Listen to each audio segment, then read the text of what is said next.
চিল্লায় পড়েন আল্লাহু আকবার। আল্লাহ রাব্বুল আলামিন বলেন, ওয়া ইবাদুর রহমান, রহমানের বান্দা হবে তারা, আল্লাযীনা ইয়ামশুনা আলাল আরদি হাওনা।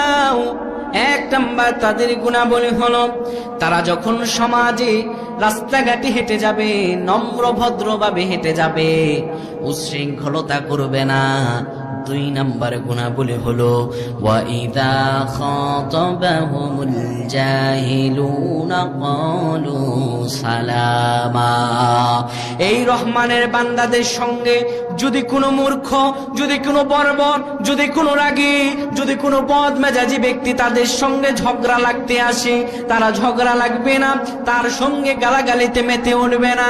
ক্বালু সালামা, তারা সালাম দিয়ে সেখান থেকে সরে যাবে।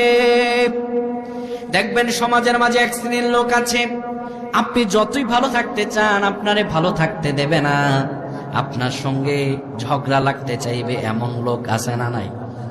5 ওয়াক্ত নামাজ পড়ে দাঁড়িয়ে আছে, গায়ের ভিতরে জুব্বা আছে, লম্বা জামা আছে, কিন্তু দেখবেন কার কেমনে ক্ষতি করা যায়, কার কেমনে জমি রাইল মারা যায়, কার জমি কেমন করে দখল করা যায়, এই রকম চক্রান্তকারী লোক আমাদের সমাজে আছে না নাই?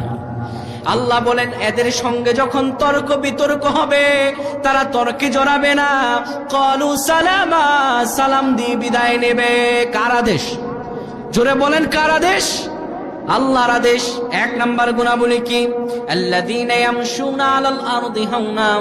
তারা যখন জমিনের উপর চলাফেরা করবে, জমিনের উপর দম্ভ আর অহংকার নিয়ে চলাফেরা করবে না। জমিনের উপর যখন চলাফেরা করবে নম্র আর ভদ্রভাবে চলাফেরা করবে। কিন্তু ও আমার প্রাণের ভাইয়েরা, সমাজে এক শ্রেণীর লোক আছে যাদের দিকে তাকালে দেখা যায় যখন সমাজের বুকে রাস্তা দিয়ে হাঁটে এত শোডাউন আর এত প্রকোপ আর প্রভাব প্রতিপত্তি নিয়ে হাঁটে, ওর মতো দাম্ভিক যার মাটিতেও পা পড়ে না, এমন বেয়াদব আছে না নাই? যখন রাস্তাঘাটে হাঁটে এমন ভাবে হাঁটে মনে হয় সেই হচ্ছে এলাকার নেতা।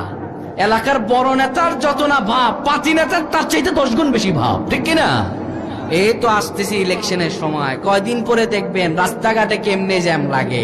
রোগী চলে যাবে হসপিটালে, রাস্তার ভিতরে নেতার বক্তব্যই শেষ হয় না, অ্যাম্বুলেন্সের গাড়ি দাঁড়ায় থাকে জ্যামের মধ্যে, আর নেতা রাস্তার মধ্যে জ্যাম লাগায়া সেখানে বক্তব্য দেয়, ঠিক কিনা?